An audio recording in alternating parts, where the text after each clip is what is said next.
On ne devrait pas honorer une dictature totalitaire ce soir à travers l'Empire State Building.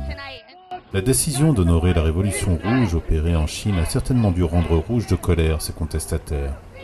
Pendant 2 nuits, les derniers étages de ce bâtiment qui culmine Manhattan étaient éclairés de rouge et de jaune, couleur du drapeau chinois. Faire ça, c'est contribuer à légitimer le gouvernement chinois.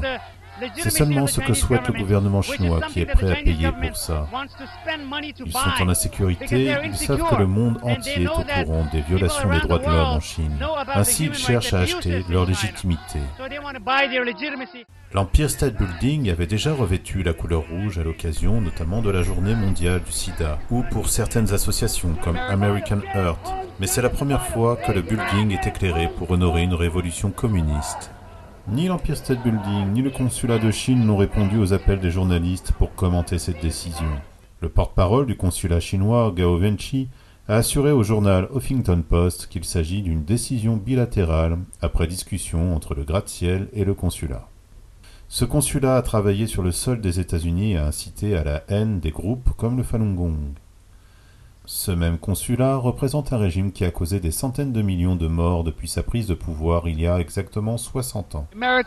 Les États-Unis ne soutiennent pas le gouvernement chinois, qui est l'ennemi de la démocratie, l'ennemi des droits de l'homme et l'ennemi de la liberté.